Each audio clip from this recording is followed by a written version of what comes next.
You're listening to the Slow Ride Podcast.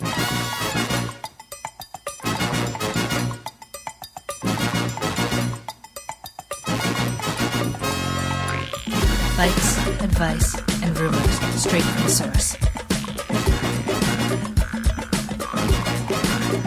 TheSlowRidePodcast.com and on Twitter at TheSlowRidePod.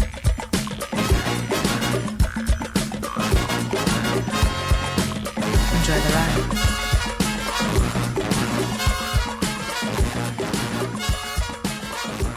Hello and welcome to the 220th episode of the Slow Ride Podcast. This is the 2018 Chequamegon champion, Tim the Super Rookie Hayes, back in Orlando, Florida.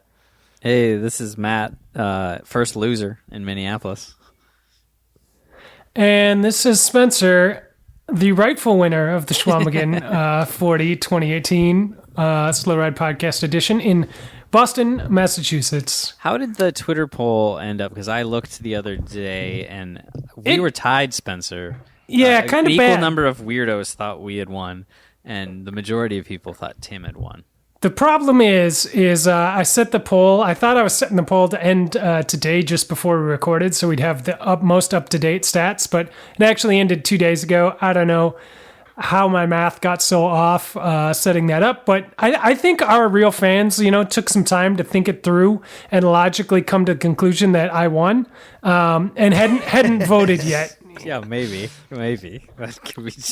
I did squeak it out over you, though, little guy, so we may you did? need to switch these podium boxes around. I'm not sure. Well, that happens at half the bike races out there. So a lot of people think Tim won, which is interesting to me because so many people are just bad at logic. Well, yeah, he did have the lowest finishing time, and that's usually how they decide these things. No, that is true. That's a big nugget. If we're in a jury trial, it's true. That's what we need to overcome. Yeah, that's like DNA evidence right there. It is, but I would have the judge throw it out as inconsequential because it happened before the actual race between the hosts started. Now, as much as I want to bask in the glory of my win, I do feel that there's a lot of pressure on the podcast this week for a variety of reasons. One is people are looking for our expert opinions about the Vuelta. I mean, let's just get that out there. Because people have been holding their breath since the Vuelta, trying to decide what happened. We are on kind of a tight timeline because I have some travel coming up. We all have busy lives, dad stuff, cool things going on. But so I can't even get into the paragraph this week on the Vuelta because I won the Vuelo games too. Oh man, jeez, that's embarrassing. But the big news and the big amount of pressure that we have on us is Mitch Docker gave us a shout out on his podcast when he's talking to Michael Woods and asked Mr. VO2 Max about his impressive VO2 Max, and it may have been the highlight. I think I can quit the podcast now. I gotta say, I listened to this and. Did either of you think Rusty Woods was a little bit cagey, a little coy in his answer? A little, kind of dancing around the issue a little bit, like, no, I've never, I don't know anything about that. Well, but I obviously do have a big VO2 max. I mean, it's that huge. was the best part. I mean, he's a pro cycist, so obviously, but I mean, I think he's kind of keeping that secret in the back pocket. He doesn't want other teams to know. Yeah. Now this shout out, Spencer. You're the sleuth of all things technical on the pod. You work really hard behind the scenes because that Chequamegon episode, by the way, even though it was about me winning, was fantastic. Like it was. What you did there and what you put everything together. So major kudos to you. And you know how painful it is for me to congratulate you on anything. I want to just thank you because that was well done. Really great. Podcast Hall of Fame. And then we have, Mitch Docker giving us a shout out. And the quality of the podcast needs to be there. And now, little guy, I'm a little nervous because we have all of these Australian listeners now. We're up to number 4 on the charts for outdoor podcasts. That's pressure. In Australia. Yeah. Do you think we should just do our very regular segment that we do every week, which is our Aussie corner? Because we always do it, even if the Mitch Docker thing hadn't happened. We would have done it now I anyway. think we should. So we should just do it. I think we should do Aussie Corner. Now, last week on Aussie Corner, we talked about Australian basketball legends Luke Longley and Shane Heal, who both played for the Minnesota Timberwolves. Yeah. You may remember Shane Heal for throwing up the 3-pointers for those 2 or 3 seasons. Remember Shane Heal from the conversation last week. I think I spaced that part out. Now they're just from Melbourne. Yeah, which is just one small portion of Australia. Just a slice. But let's get into this week's Aussie Corner for all of our listeners. Well, obviously, the big news is that Richie Porte decided to let Australia down before the race at the World Championships rather than crashing out sort of on that final descent with a chance to win like he was going to do. But he decided to sort of do it early. Wow, so you're going with like the morbid side that you think he was just going to crash out. I thought he was just going to drop out. Right? Like no, I thought because it's this will get into our World Championship talk, but the finishing climb is super steep. It's like 20% and then there's like a quick descent down to the finish. And my figuring was that Porte was going to crash out on that descent, within a shot to win it because he can climb. I just think that descent was going to take him out. So, in an effort to appease our Australian listeners, at what point do we come around on Richie Porte and he becomes like the unsung hero that is working so hard?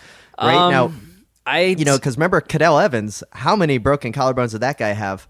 And we always made fun of his collarbones. And then who won the tour? So but we don't want to make fun of anybody. And he won the World Championship. And he won the World Championship. Yeah. And he won a lot of things. I liked Cadell a lot. And he was just that right amount of irritable.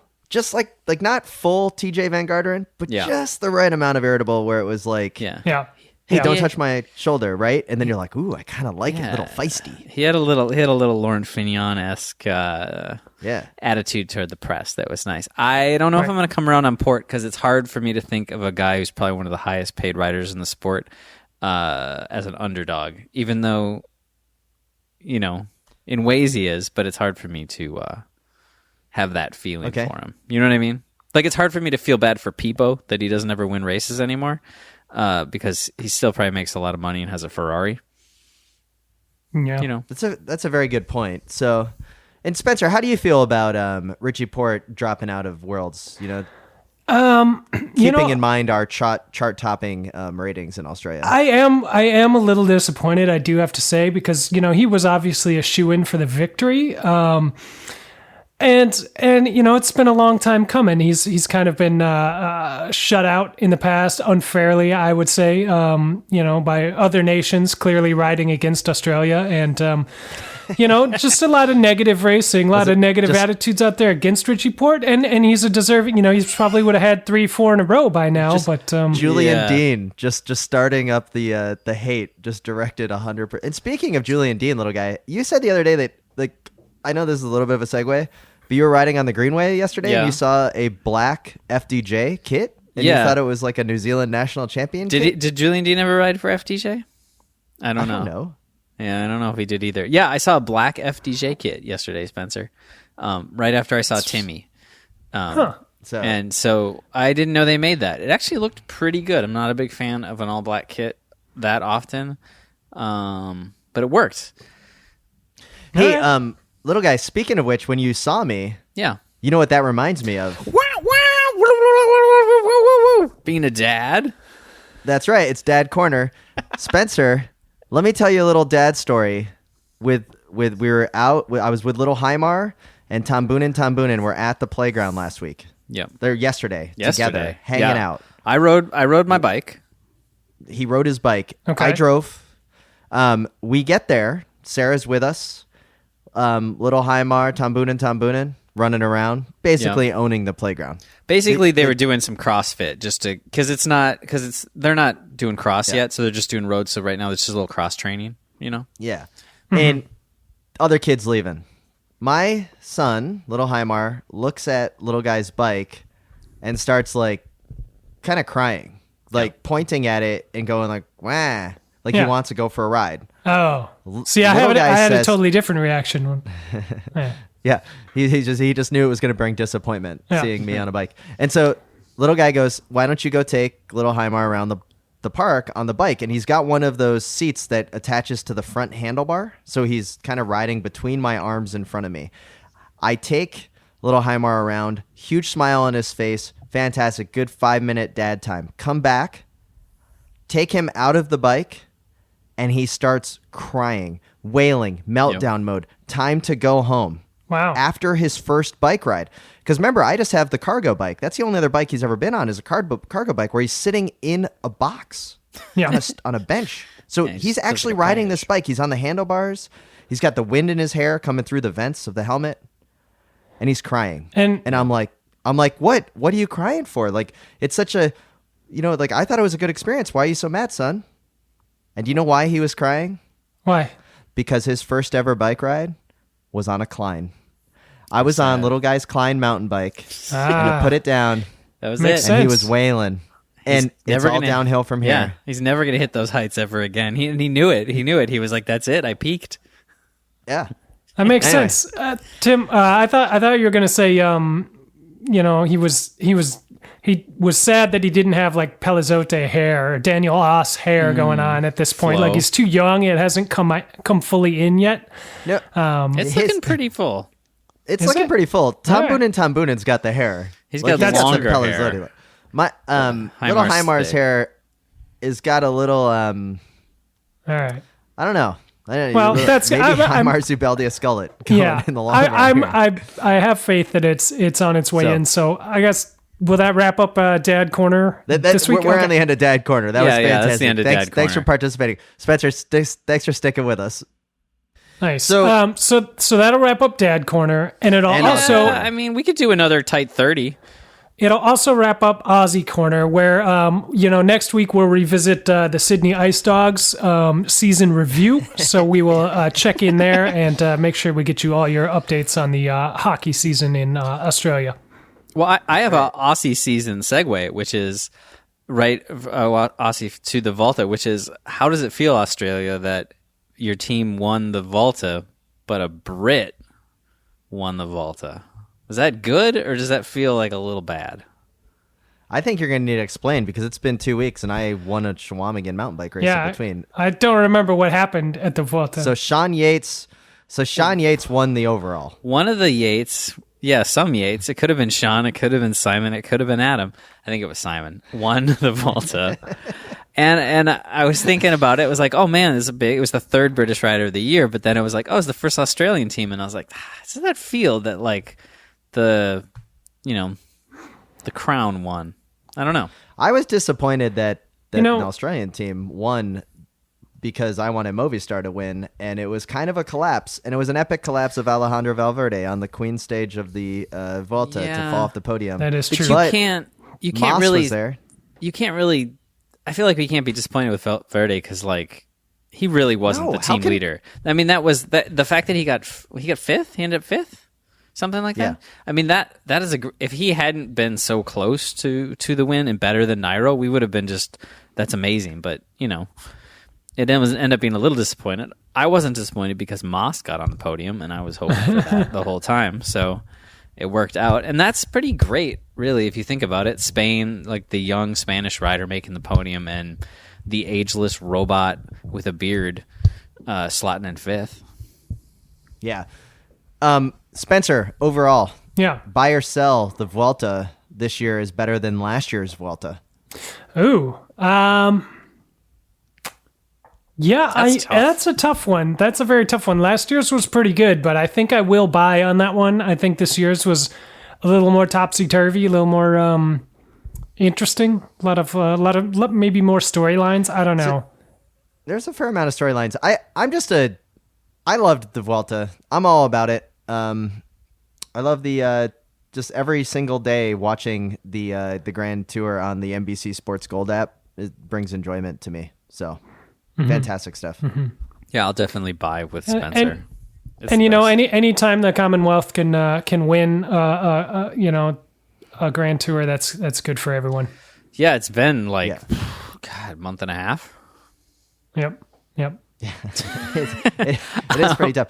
We obviously mentioned it before, but the there was a lot of great wins and a lot of storylines. But obviously, from the Mitch Docker podcast, getting the backstory of Woods's win definitely adds to that. It was a good win in the moment, and then getting that full storyline, especially bringing it back to Dad Corner. As a dad, if I hear a story like that, I am a total crybaby now that I'm a father. So that was like, I was like, oh, he won, that's great. And then when I heard the whole story about his son, it was like, the freaking waterworks open. So, and then how often have we been in I guess none of us have ever been in the shoes of almost winning a Grand Tour stage, but we have been on bike rides or local time trials where basically the same. Yeah, pretty much. No, what I was getting at was like, the 20 more seconds thing. And he talks about how he was counting down the 20 more seconds to win the stage because his team director was like, 20 more seconds. That's all you need to do.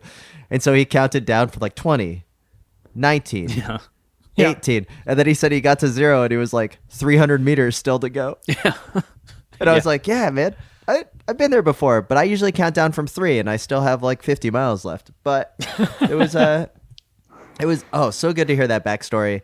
Overall, I love the Vuelta. Should we be at all concerned, Peter Sagan fans, of a kind of a lackluster Vuelta, even though he got like second in the green jersey competition and kind of, he was there for some stages, but he never, I don't think he won a stage. Nope. He didn't want to stay. No, and that's due to I think the torch has been passed. Peter Sagan is last year's news. It is now Caleb Ewan all day, every day. He is the sprinter of the era. Bringing with him a shining star, a beacon of hope for all of us across the world. Yeah, whatever team he's going to that I don't remember for next year, they're in luck. Yes, they are. And isn't he going to Lotto? He replaced Greipel, didn't he? Yeah, he's going to Lotto. Yeah. He's going to Lotto. He's Red Lotto. So, well, anyway, that'll actually work out well.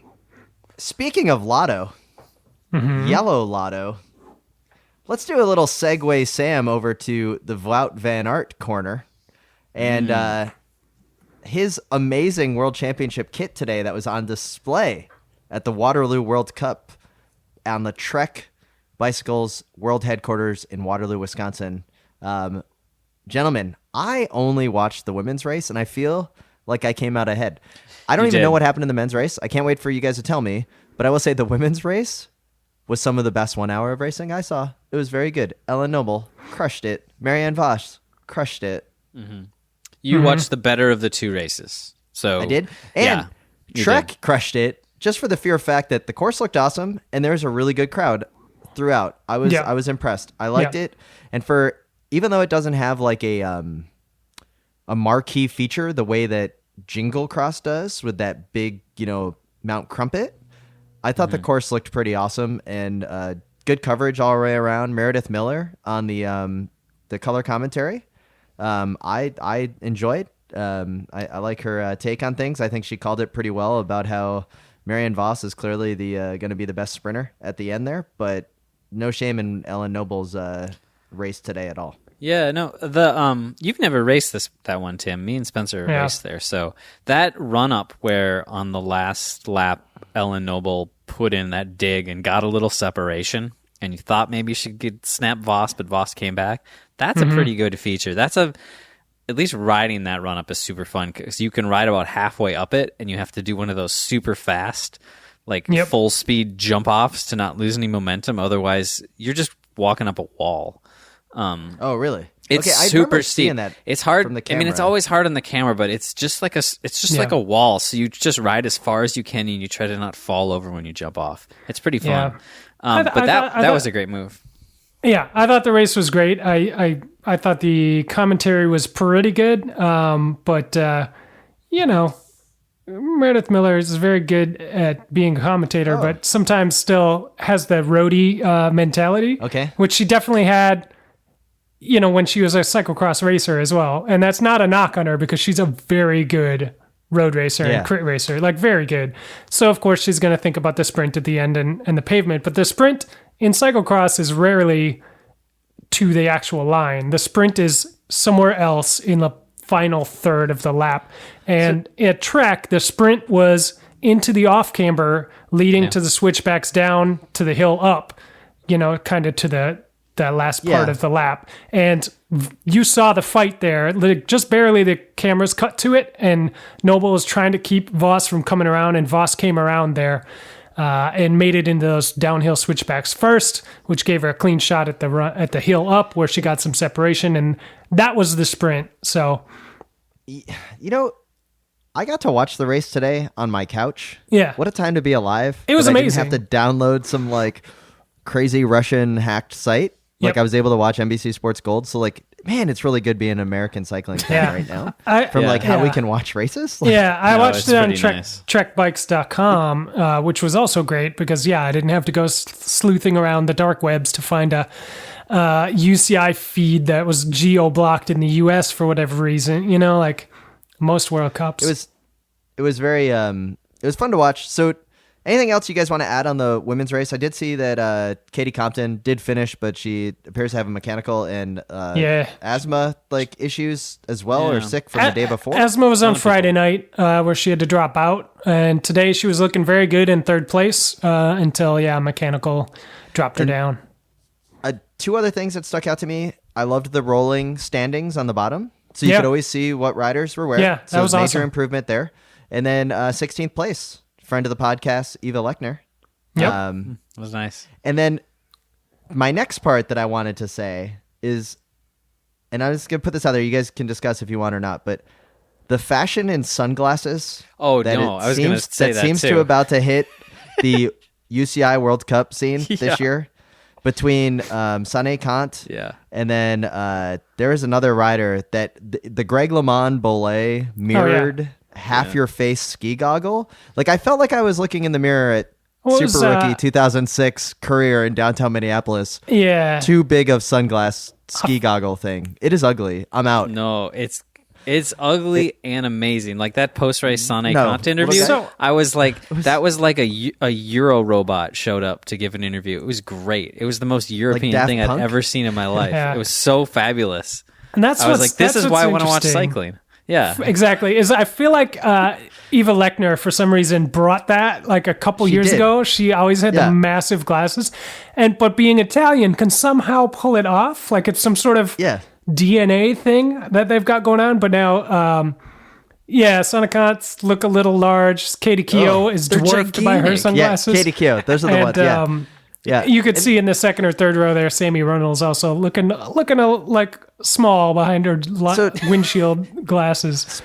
Spencer, thank you for bringing up the fact that Eva was the first one. So we gave Eva high fives, props all the way across the board because she could pull it off. And friend of the pod, awesome person, foam party veteran.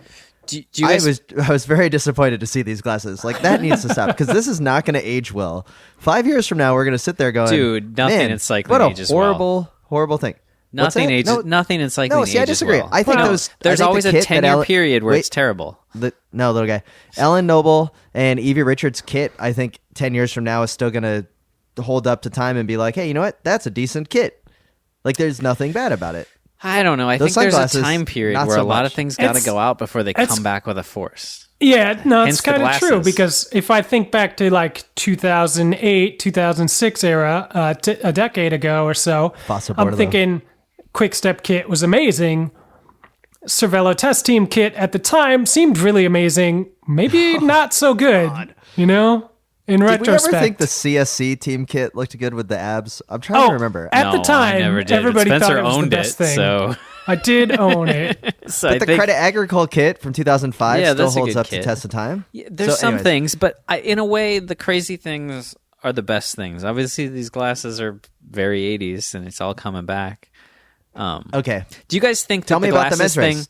Wait, do you think the glasses thing is like what I was saying a week or two ago about how I think that the Orica helmets, they look silly because they're on shrunken emaciated road racers, and that these glasses are just shaped like if one of us put it on, our dad bod faces rounded out, filled out, they'd fit perfectly. My inflated ego from winning Chequamegon, they look just normally, right. normal. But when you put them on 120 pound, small like cyclocross racer, like they're gonna look gigantic. Like if I don't know, Yeah. some of that maybe. No, they could invest in like a regular and a downsized version of the same thing. That would be probably beneficial. Oh. Yeah, molds. Hey, get me into the men's race at Truck World Cup. All right. Tell me what happened. Spencer, you want to tell him? Let me tell him. Sure. The race started out, fast, like cyclocross races do. Stephen Hyde had a good start, was up in the top 10 somewhere for about the first third of a lap, and then he disappeared. And That's what I used to do at those races. Yeah, and I don't know where he went. I don't know what happened, so that was kind of a bummer. Kerry Warner for the U.S. was also up there for a while and faded back. But it was quickly a separation of 7 guys, all Belgian and Dutch, riding away. I think basically the whole Telenet Fidea team, and then Wout and Dan Sote and Lawrence Sweek were up there. And eventually a little separation happens. Wout and Toon Aerts get away from the group, and Toon, man, he had a good race. He was looking awesome. He was putting in a lot of big digs. And Wout was looking like he didn't want to deal with that in September and let him go. And Toon pulled it off. Yeah. Yeah. So did Wout's kit look as good, even though he was getting second place? it looked very good. It had like WVA, which I can only assume stands for West Virginia, which is probably a place that he vacations in the off season. It had like a AC/DC kind of font. It was very Euro. It was very good. Font, yeah. Is the font good or bad? Oh, You're it the was designer of the pod. No. It was good, I terrible. think. It was terrible in the best way. Like, oh yeah, of course a Belgian guy did that. Yeah. And right. and he had the plain black shorts and he had the Steven spikes and like everything looked good. Apparently his week was very stressful. Getting his contract annulled and getting his bikes pulled away from him at the last minute and having Stevens have to send him 5 bikes straight away. Did his bikes really get pulled from him? Oh yeah. Yeah, supposedly they like told the mechanics, all his like support staff, they were like, They sent his. Do you think Trek was like, please use our bikes? Like we made them right here for you, Probably, straight out of but the Project The One team booth. sent his mechanics home. yeah, Like he had to have SRAM neutral support building his bikes. Oh my God! Did he have neutral support doing the bike exchanges? I don't know. I don't know think about anybody had to take a bike because it was dry and fast. Okay. So, All right, um, guys, let's hightail it into the preem lap.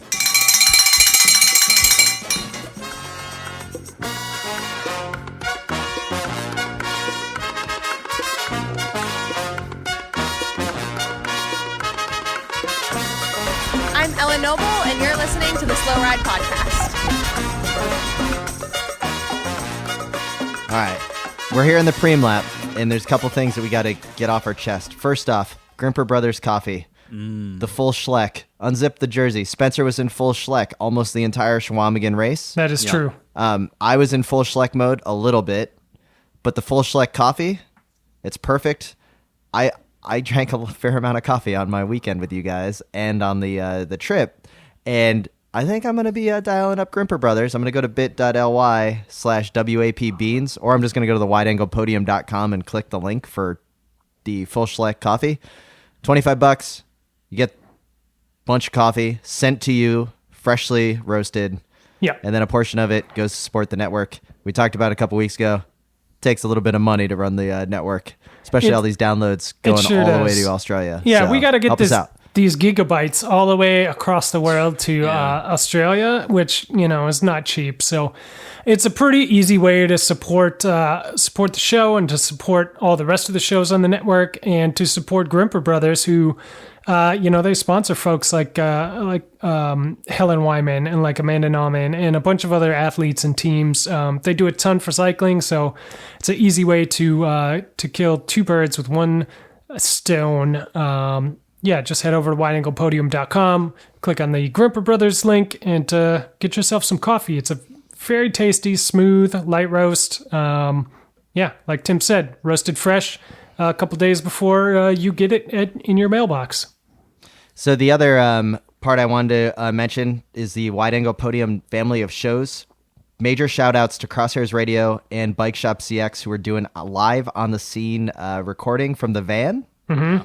The Bike Shop CX van on site at the Waterloo World Cup. I believe they're going to be down at Jingle Cross. So go over there and say hi to the gang. Yep. Maybe you'll see them recording. And fantastic stuff from our compatriots. Yeah, and big shout out to Consummate Athlete as well, whose last podcast was an interview with Kate Courtney, world champion on the mountain bike. They crushed it with that one, so pretty Scoop cool. of the year. Yeah, pretty cool. So yeah, we're doing a lot of good things, and all you got to do to support us is buy some coffee. It's not a bad deal. No, not at all. Well, once again, thanks for listening to the Wide Angle Podium Network of shows. Spencer, thanks for the shout out on the heads up on the Consummate Athlete. And let's get back to the show.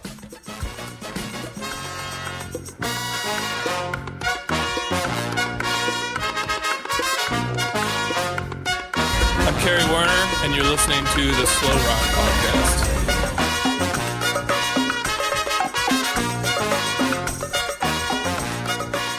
All right, so we got a couple other things to talk. But first, guys, I mentioned it earlier, Velo Games. Podium at the top. Thomas George of Tommy's TUEs takes the win in our great Spanish race league.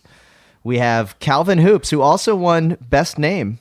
It's My Porte, and I'll Cry if Quintana takes a solid second place. I think you got to put an asterisk by that, since he doesn't have Port or Quintana on that team, really? Tim. Okay. We laid that All rule right. down, people. All right. And then, still a good name. Third place, Erica with Have I Told You, Yatesy, That I Love You. See, That's actually a pretty... That's pretty good. That might be a default.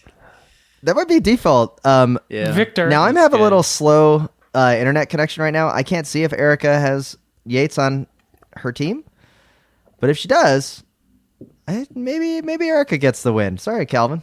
And then, Skyfall from Scott, just outside on fourth place. And I just like the double entendre because the pending collapse of Team Sky, especially now that the Sky channel was bought by Comcast recently.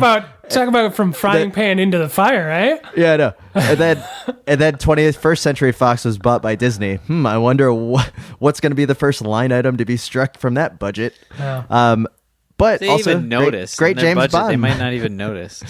great James Bond movie. Yeah. But guys, I'm not even going to give you the results because I absolutely crushed you guys, and there's really not anything else to say there. So Yeah, it's You unfortunate. got lucky. That's what I say. yeah, well, that's how we roll.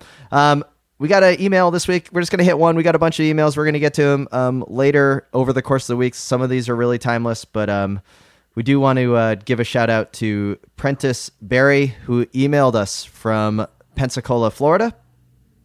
And Prentice's email is, my computer's loading. So you guys are going to have to bear with me a little bit as I'm trying to bring this up. Spencer, feel free to cut this in post. Zippity zap zap zap. I'll just make music sounds. Zippity boom, zoom. Wow wow. Please don't ever do that again. My computer's frozen, so I can't even see you guys anymore. So we can just skip I think the I can email. summarize his email if I remember from when I read it earlier today. Basically, he thinks we're pretty cool. Tandems are awesome. He has some memories of riding a tandem with his dad, and it was great. And it is something we should all do. And Sluggos, Stephen Hyde, Sluggo, Stephen Hyde. Oh, got it. All right. Hey, everyone.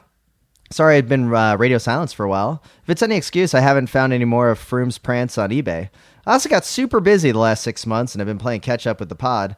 It's all of a sudden hit me that you guys have a race soon. So who won? Who rode what? Did little guy bust out all the Campagnolo? All of this stuff answered on Spencer's magnificent recap podcast. But he wants to bring out that he had a ton of fun when he heard us talking about tandems and crushing souls of others with your child on the back. That was the first year of his first serious riding, was when his dad busted out a tandem and it had it refurbished. That year was I cut my teeth on road riding, sitting on the back of a pink tandem. We had a blast and we logged some serious miles. For those of you who remember the slogos, that tandem ended up hanging from the ceiling. That's exactly Prentice's tandem. And guys, I think I'm going to be getting a tandem to ride from the back. But I was pretty stoked that Prentice shared this email with us. So send that over to us. If you got anything else, you can also tweet us at the Slow Ride Pod and Instagram at the Slow Ride Pod. So we have finally arrived. Before we get out of here, we need to talk and give some quick updates about the World Cycling Championships. The first is Lisa Klein is officially a world champion in the team time trial for her Trek Drops team. Nailed it. Taking the Canyon Shram team taking the team time trial. So anyways, who's going to win the men's and women's race? I got no idea. Nothing? I'm kind of confused. Have you looked at the course?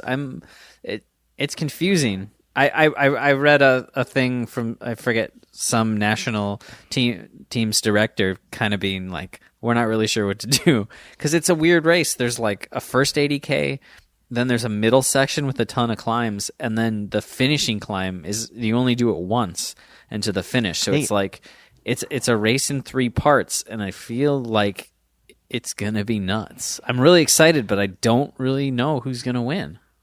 I think Michael Woods is gonna win. There's my pick. That's on the men's side. That's a good pick. I'm a little bit curious on who's gonna win on the women's side, right? Like I think that Anna is gonna be a top pick. PFP is gonna be a top pick, but I don't know. PFP for the win. No. On my end, what are you thinking, Spencer? Van Vleuten all day. It's hard to ever. I've tried throughout the season to pick other riders, and she always destroys everyone. So this time, I am not hedging my bet, and I'm going all in on Van Vleuten as the world champion on the women's side. That's a good pick. It's a tough course, man. I think that's a very solid pick. It's just on the men's she's side. So strong. Yeah. On the men's side, I got an Omen today in the mail, which is solidified my belief. I was kind of like up in the air a little bit, like, oh, maybe this guy, maybe that guy. I got an Omen in the mail from the Quick Step Cycling team. It was my Julien Alaphilippe Wolfpack special edition t-shirt that I ordered like 3 months ago and has finally showed up. I'm not currently wearing it, but I'm gonna save it first wear on the day of the road race, so Alaphilippe can feel the injection of watts into his legs from across the pond here, and I think he could pull this one off. I think it could be an Alaphilippe kind of a French Revolution, if you will. Yeah, I don't know if I'm doubtful that he can cope with the climbs, but I think that French team is super solid for this race. There's a good chance. On the men's side, is there any U.S. hope? Like, what's the top hope for U.S. men in this race? Who's going to be? Who's going to carry the legend of George Hincapie into the World Championship? I mean, we gave a lot of love to Ben King during the Vuelta, and he had a great Vuelta, but he's probably the best chance for an American medal, and I'm sorry, we're not going to be seeing any medals. Can you? Okay, we might not see any medals. I just have a quick question. This name just came back to me because we were talking about cyclocross earlier. Did Logan Owen do anything on the road this year? Like, was there any type of, was he injured or anything? I love when you spring this stuff on us in the middle of a podcast where we should research things, but we don't. I have no idea. I can't. Nothing comes to mind. Research this on a group ride. We would just I would say that, then you guys would attack me. Like, I don't know, and then we'd go. I don't know. I mean, I don't know. I'm pretty sure I saw his name on result sheets, but not in not in the placings. Just kind of. I'll look him up on Pro Cycling Stats. I don't know. But Ben King is going to be the top ranked American, more than likely. All right, so you've got Alaphilippe. I'll go with Michael Woods. Little guy. Yeah. Who do you got? Safe Roglic. Bet. That's not it. Oh, what was your safe bet? Well, the safe bet is Sagan because he's won 3 of them. God, this course is the least Sagan World Championships I've ever seen, but There's I a know. chance he'll be there because he's Peter Sagan. I think we can all agree that we just don't want Moscon to win. Now- and unfortunately, That is true. he's Anyone but been- Moscon. He has really good form right now. He's won like almost every single little Italian tune-up race that's happened in the last couple of weeks, or been on the podium. then- So Who dropped out from the Italian team today? Aru dropped out because he didn't have the form. So now there's a little bit less controversy on who the team leader is, right? Yeah. Now it's Well, and so bad, Nibali. Moscon. Nibali was like, I don't have the form either. So it is Now- just all in Moscon's court. Now I'm assuming none of the pro cyclists. I'm sure Mitch Docker just listens to the first 10 minutes of the podcast and is like, I'm done with this. But I'm curious if the other pro cyclists that may have made it this far, can you guys all just team up together and just beat Moscon to the finish line? Mm-hmm. Like, do it for the good of cycling. That's true. Yeah, we need maybe this. someone Like- will just punch him early in Like the solidarity. race. Or something. You know, Like- I know there's a lot going on with the ASO and the UCI and the Riders Union and all this stuff. Yeah. But really, the thing cycling needs most is for Moscon to not have a good day. And I don't mean a breaking away style, pump in the spokes situation. No. I wouldn't go Beat him- that far, beat him fair but and square. just don't, sit on the wheel if he's in the break. Don't pull through, that kind of thing. Like, Work for Bling Matthews. I want Work Bling for Matthews to Bling. win. Bling, Please. Bling could do it. This could be Is he Bling's year. going? Who's the leader for the Australian team now without Port? I don't even know. I don't know, little guy. I Sorry, feel I've been reading up on my West Coast Dockers of the Australian Football League. It's going to be a great race, I think, both the men's and the women's, but I feel completely lost as to what's going to happen. Well, I can't wait to watch. We're about 6 days away from the World Championships for the men and women. Make sure you catch up. Follow us along on Twitter at the Slow Ride Pod. You can also see us on Instagram at the Slow Ride Pod. I'd like to give a quick shout out to a friend of the pod and former co-racer of ours, Dan Carell, who had a little bit of a mountain bike crash. Hope you're healing up well in the Great North Woods. Yeah, he'll be lapping us on the track again in no time, don't worry. Yeah. Oh, yeah. I think he did a kilo in the time that it took me to do a flying 200. Yeah. And then also we'd like to thank all of the people that listen to the network, the Wide Angle Podium Network. Email us at theslowridepodcast@gmail.com. And this is Tim in Orlando, Florida. This is Matt in Minneapolis. This has been Spencer in Boston, reminding you to always wave at all your fellow cyclists that you see out on the road, especially if they're fans of the Melbourne Storm rugby team. The Slow Ride Podcast. Bikes, advice, and rumors straight from the source. TheSlowRidePodcast.com and on Twitter at TheSlowRidePod.